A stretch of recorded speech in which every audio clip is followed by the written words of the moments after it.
وَإِذْ قَالَ رَبُّكَ لِلْمَلَائِكَةِ إِنِّي جَاعِلٌ فِي الْأَرْضِ خَلِيفَةً قَالُوا أَتَجْعَلُ فِيهَا مَن يُفْسِدُ فِيهَا وَيَسْفِكُ الدِّمَاءَ وَنَحْنُ نُسَبِّحُ بِحَمْدِكَ وَنُقَدِّسُ لَكَ قَالَ إِنِّي أَعْلَمُ مَا لَا تَعْلَمُونَ۔ پھر ذرا اس وقت کا تصور کرو جب تمہارے رب نے فرشتوں سے کہا تھا کہ میں زمین میں ایک خلیفہ بنانے والا ہوں۔ انہوں نے عرض کیا کیا آپ زمین میں کسی ایسے کو مقرر کرنے والے ہیں جو اس کے انتظام کو بگاڑ دے گا اور خون ریزیاں کرے گا؟ آپ کی حمد و ثنا کے ساتھ تسبیح اور آپ کے لیے تقدیس تو ہم کر ہی رہے ہیں۔ فرمایا میں جانتا ہوں جو کچھ تم نہیں جانتے۔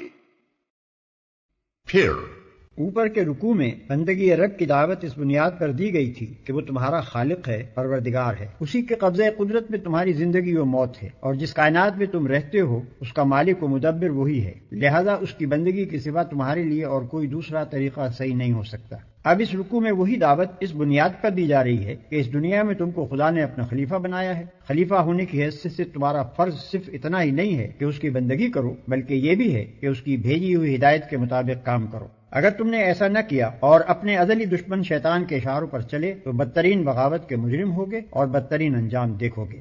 اس سلسلے میں انسان کی حقیقت اور کائنات میں اس کی حیثیت ٹھیک ٹھیک بیان کر دی گئی ہے، اور نوع انسانی کی تاریخ کا وہ باب پیش کیا گیا ہے جس کے معلوم ہونے کا کوئی دوسرا ذریعہ انسان کو میسر نہیں ہے۔ اس باب سے جو اہم نتائج حاصل ہوتے ہیں وہ ان نتائج سے بہت زیادہ قیمتی ہیں جو زمین کی تہوں سے متفرق ہڈیاں نکال کر اور انہیں قیاس و تخمین سے ربط دے کر آدمی اخذ کرنے کی کوشش کرتا ہے۔ ذرا اس وقت کا تصور کرو جب تمہارے رب نے فرشتوں سے کہا تھا۔ ملک کے اصلی معنی عربی میں پیامبر کے ہیں، اسی کا لفظی ترجمہ فرستادہ یا فرشتہ ہے۔ یہ محض مجرد قوتیں نہیں ہیں جو تشخص نہ رکھتی ہوں، بلکہ یہ شخصیت رکھنے والی ہستیاں ہیں جن سے اللہ اپنی اس عظیم الشان سلطنت کی تدبیر و انتظام میں کام لیتا ہے۔ یوں سمجھنا چاہیے کہ یہ سلطنت الہی کے اہلکار ہیں جو اللہ کے احکام کو نافذ کرتے ہیں۔ جاہل لوگ انہیں غلطی سے خدائی میں حصے دار سمجھ بیٹھے، اور بعض نے انہیں خدا کا رشتہ دار سمجھا اور ان کو دیوتا بنا کر ان کی پرستی شروع کر دی۔ کہ میں زمین میں ایک خلیفہ بنانے والا ہوں۔ خلیفہ وہ جو کسی کی ملک میں اس کے تفویض کردہ اختیارات اس کے نائب کی حیثیت سے استعمال کرے۔ خلیفہ مالک نہیں ہوتا بلکہ اصل مالک کا نائب ہوتا ہے۔ اس کے اختیارات ذاتی نہیں ہوتے بلکہ مالک کے عطا کردہ ہوتے ہیں۔ وہ اپنے منشا کے مطابق کام کرنے کا حق نہیں رکھتا بلکہ اس کا کام مالک کے منشا کو پورا کرنا ہوتا ہے۔ اگر وہ خود اپنے آپ کو مالک سمجھ بیٹھے اور تفویض کردہ اختیارات کو منمانے طریقے سے استعمال کرنے لگے، یا اصل مالک کے سوا کسی اور کو مالک تسلیم کر کے اس کے منشا کی پیروی اور اس کے احکام کی تعمیل کرنے لگے، تو یہ سب غداری اور بغاوت کے افعال ہوں گے اور خون ریزیاں کرے گا۔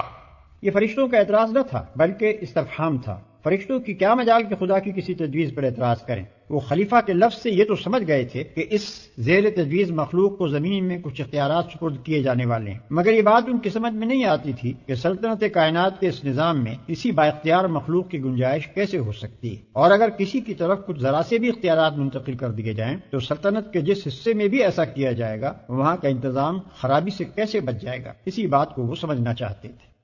آپ کی حمد و ثنا کے ساتھ تسبیح اور آپ کے لیے تقدیس تو ہم کر ہی رہے ہیں۔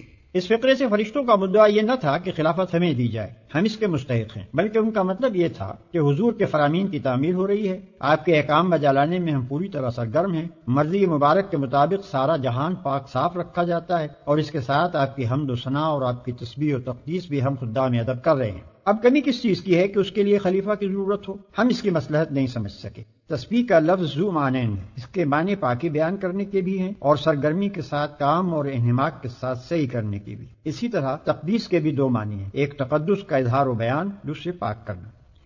فرمایا میں جانتا ہوں جو کچھ تم نہیں جانتے۔ یہ فرشتوں کے دوسرے شبہ کا جواب ہے، یعنی فرمایا کہ خلیفہ مقرر کرنے کی ضرورت و مصلحت میں جانتا ہوں، تم اسے نہیں سمجھ سکتے۔ اپنی جن خدمات کا تم ذکر کر رہے ہو وہ کافی نہیں ہے بلکہ ان سے بڑھ کر کچھ مطلوب ہے، اسی لیے زمین میں ایک ایسی مخلوق پیدا کرنے کا ارادہ کیا گیا ہے جس کی طرف کچھ اختیارات منتقل کیے جائیں۔ وعلم آدم الأسماء كلها ثم عرضهم على الملائكة فقال أنبئوني بأسماء هؤلاء الصادقين. اس کے بعد اللہ نے آدم کو ساری چیزوں کے نام سکھائے، پھر انہیں فرشتوں کے سامنے پیش کیا اور فرمایا اگر تمہارا خیال صحیح ہے کہ کسی خلیفہ کے تقرر سے انتظام بگڑ جائے گا تو ذرا ان چیزوں کے نام بتاؤ۔ اس کے بعد اللہ نے آدم کو ساری چیزوں کے نام سکھائے۔ انسان کے علم کی صورت دراصل یہی ہے کہ وہ ناموں کے ذریعے سے اشیاء کے علم کو اپنے ذہن کی گرفت میں لاتا ہے، لہذا انسان کی تمام معلومات در اصل اسماء اشیاء پر مشتمل ہیں۔ آدم کو سارے نام سکھانا گویا ان کو تمام اشیاء کا علم دینا تھا۔ قالوا سبحانك لا علم لنا إلا ما علمتنا إنك أنت العليم الحكيم. انہوں نے عرض کیا نقص سے پاک تو آپ ہی کی ذات ہے، ہم تو بس اتنا ہی علم رکھتے ہیں جتنا آپ نے ہم کو دے دیا ہے، حقیقت میں سب کچھ جاننے اور سمجھنے والا آپ کے سوا کوئی نہیں۔ ہم تو بس اتنا ہی علم رکھتے ہیں جتنا آپ نے ہم کو دے دیا ہے۔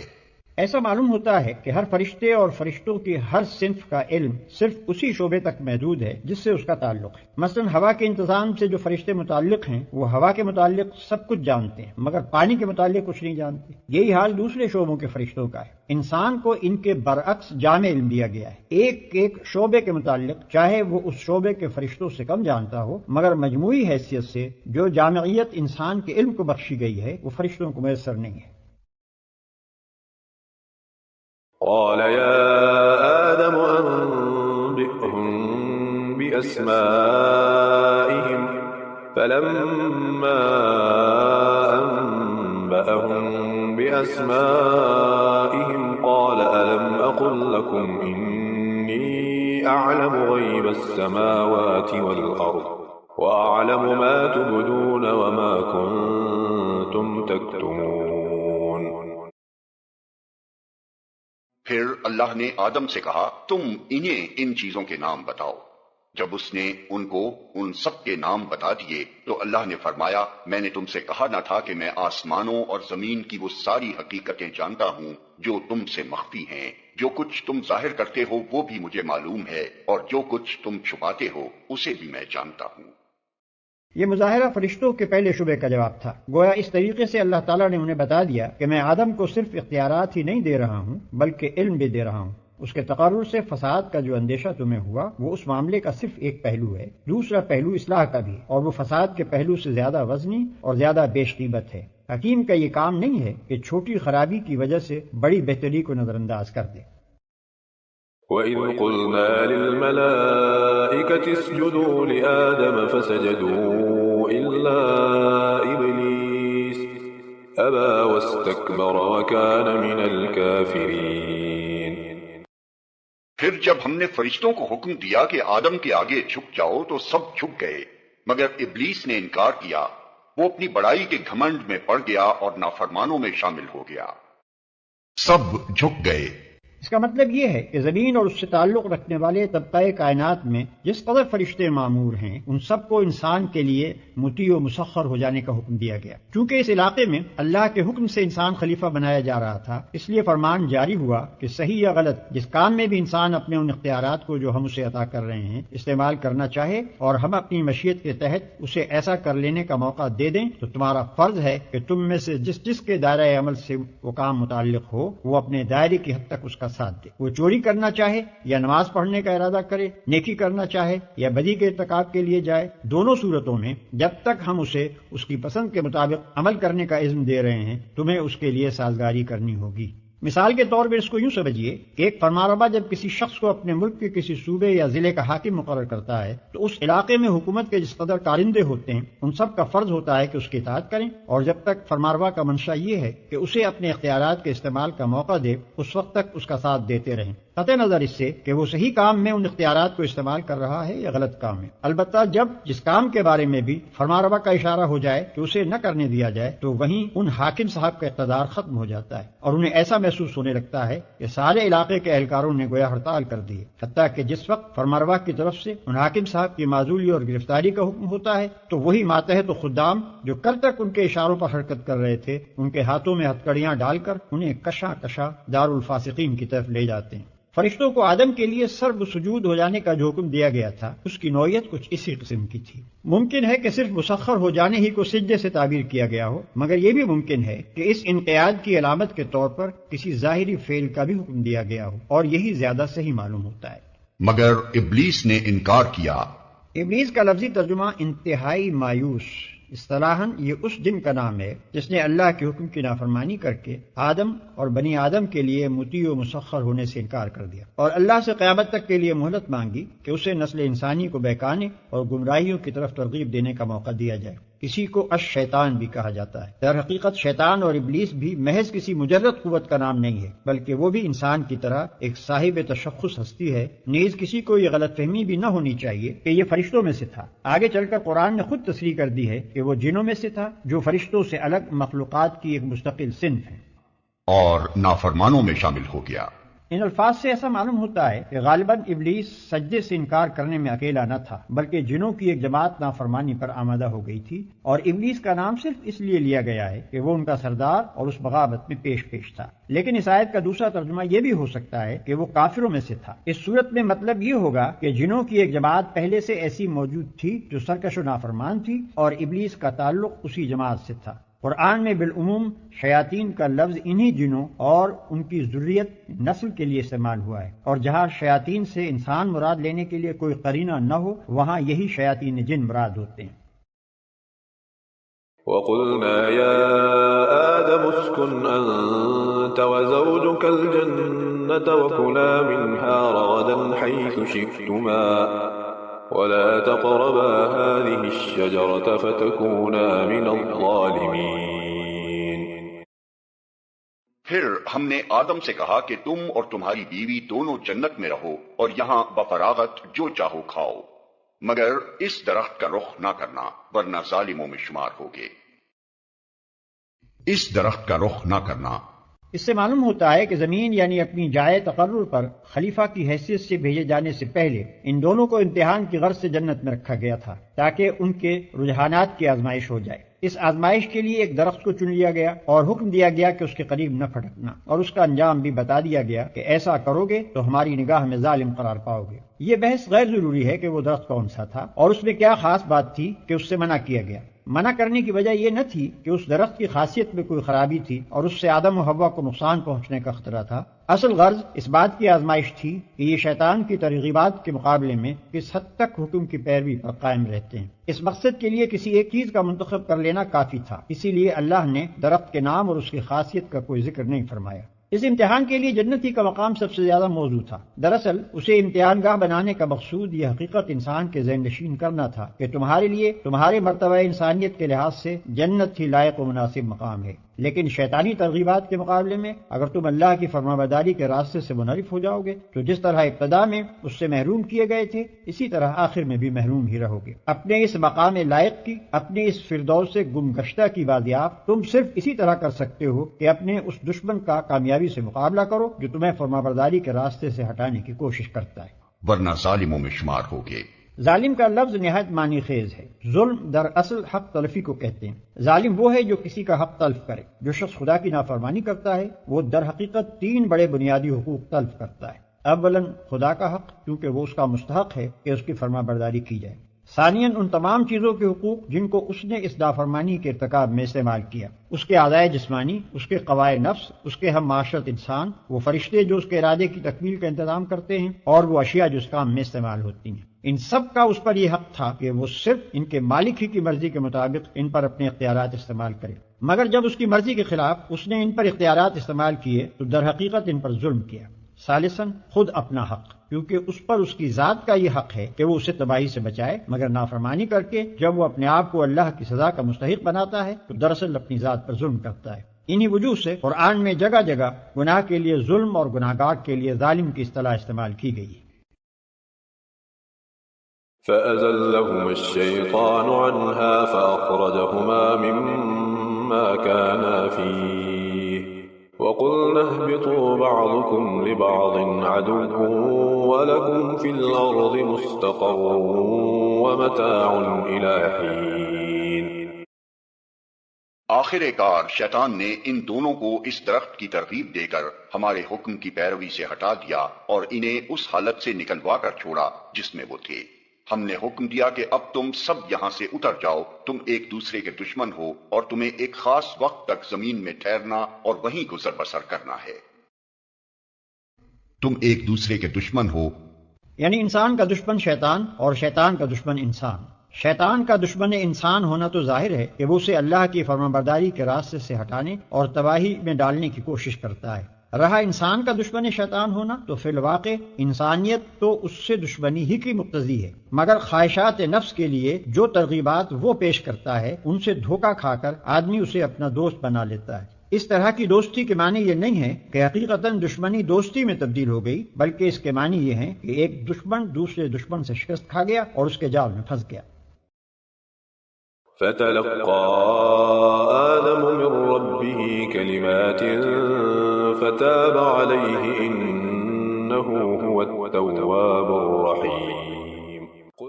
اس وقت آدم نے اپنے رب سے چند کلمات سیکھ کر توبہ کی، جس کو اس کے رب نے قبول کر لیا، کیونکہ وہ بڑا معاف کرنے والا اور رحم فرمانے والا ہے۔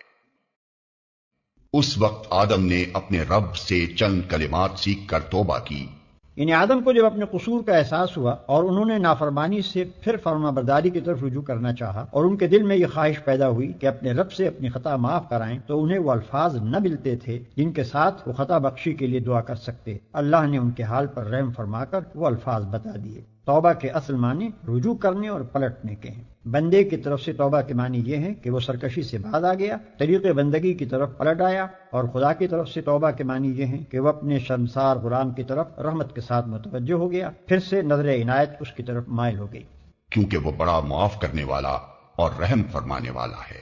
قرآن اس نظریے کی تردید کرتا ہے کہ گناہ کے نتائج لازمی ہیں اور وہ بہرحال انسان کو بھگتنے ہی ہوں گے۔ یہ انسان کے اپنے خود ساختہ گمراہ کن نظریات میں سے ایک بڑا گمراہ کن نظریہ ہے، کیونکہ جو شخص ایک مرتبہ گناہگارانہ زندگی میں مبتلا ہو گیا اس کو یہ نظریہ ہمیشہ کے لیے مایوس کر دیتا ہے، اور اگر اپنی غلطی پر متنبہ ہونے کے بعد وہ سابق کی تلافی اور آئندہ کے لیے اصلاح کرنا چاہے تو یہ اس سے کہتا ہے کہ تیرے بچنے کی اب کوئی امید نہیں، جو کچھ تو کر چکا ہے اس کے نتائج بہرحال تیری جان کے لاگو ہی رہیں گے۔ قرآن اس کے برعکس یہ بتاتا ہے کہ بھلائی کی جزا اور برائی کی سزا دینا بالکل اللہ کے اختیار میں ہے۔ تمہیں جس بھلائی پر انعام ملتا ہے وہ تمہاری بھلائی کا طبیعی نتیجہ نہیں ہے، بلکہ اللہ کا فضل ہے، چاہے عنایت فرمائے چاہے نہ فرمائے۔ اسی طرح جس برائی پر تمہیں سزا ملتی ہے وہ بھی برائی کا طبیعی نتیجہ نہیں ہے کہ لازماً مترتب ہو کر ہی رہے، بلکہ اللہ پورا اختیار رکھتا ہے کہ چاہے معاف کر دے اور چاہے سزا دے دے۔ البتہ اللہ کا فضل اور اس کی رحمت اس کی حکمت کے ساتھ ہم رشتہ ہے۔ وہ چونکہ حکیم ہے اس لیے اپنے اختیارات کو اندھا دھند استعمال نہیں کرتا۔ جب کسی بھلائی پر انعام دیتا ہے تو یہ دیکھ کر ایسا کرتا ہے کہ بندے نے سچی نیت کے ساتھ اس کی رضا کے لیے بھلائی کی تھی، اور جس بھلائی کو رد کر دیتا ہے اسے اس بنا پر رد کرتا ہے کہ اس کی ظاہری شکل بھلے کام کی سی تھی مگر اندر اپنے رب کی رضا جوئی کا خالص جذبہ نہ تھا۔ اسی طرح وہ سزا اس قصور پر دیتا ہے جو باغیانہ جسارت کے ساتھ کیا جائے اور جس کے پیچھے شرمساری کے بجائے مزید ارتکاب جرم کی خواہش موجود ہو، اور اپنی رحمت سے معافی اس قصور پر دیتا ہے جس کے بعد بندہ اپنے کیے پر شرمندہ اور آئندہ کے لیے اپنی اصلاح پر آمادہ ہو۔ بڑے سے بڑے مجرم، کٹے سے کٹے کافر کے لیے بھی خدا کے ہاں مایوسی و ناامیدی کا کوئی موقع نہیں، بشرطے کہ وہ اپنی غلطی کا معترف، اپنی نافرمانی پر نادم اور بغاوت کی روش چھوڑ کر اطاعت کی روش اختیار کرنے کے لیے تیار ہو۔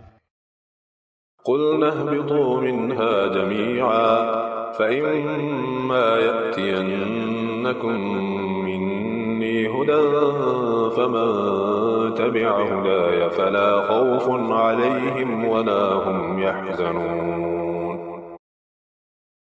ہم نے کہا کہ تم سب یہاں سے اتر جاؤ، پھر جو میری طرف سے کوئی ہدایت تمہارے پاس پہنچے تو جو لوگ میری اس ہدایت کی پیروی کریں گے ان کے لیے کسی خوف اور رنج کا موقع نہ ہوگا۔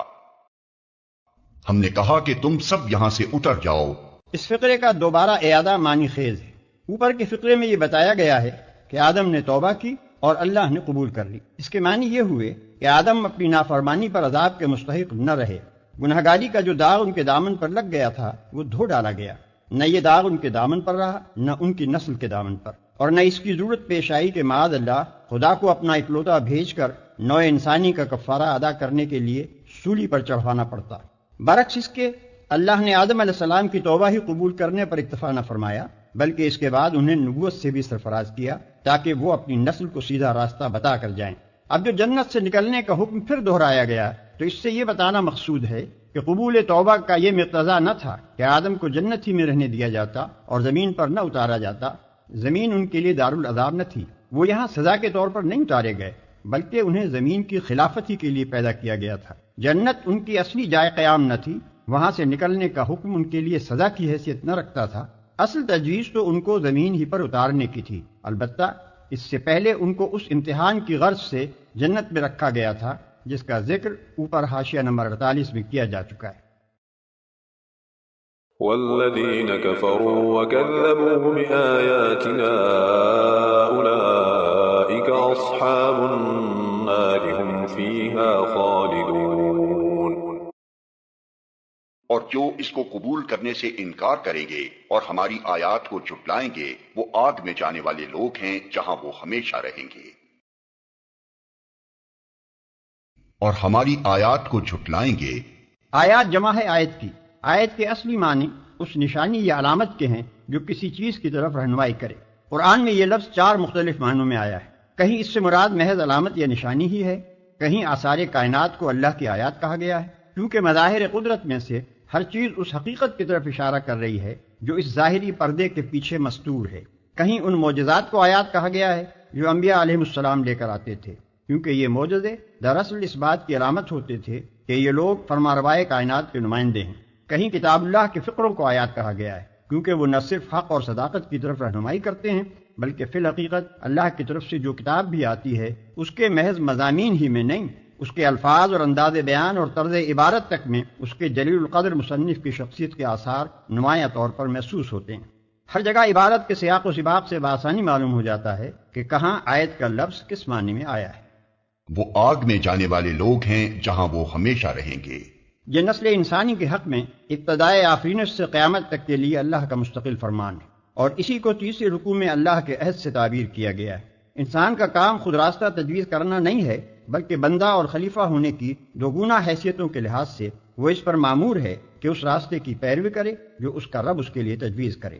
اور اس راستے کے معلوم ہونے کی 2 ہی صورتیں ہیں، یا تو کسی انسان کے پاس براہ راست اللہ کی طرف سے وحی آئے، یا پھر وہ اس انسان کا اتباع کرے جس کے پاس وحی آئی ہو۔ کوئی تیسری صورت یہ معلوم ہونے کی نہیں ہے کہ رب کی رضا کس راہ میں ہے۔ ان 2 صورتوں کے ماں سوا ہر صورت غلط ہے، بلکہ غلط ہی نہیں، سراسر بغاوت بھی ہے جس کی سزا جہنم کے سوا اور کچھ نہیں۔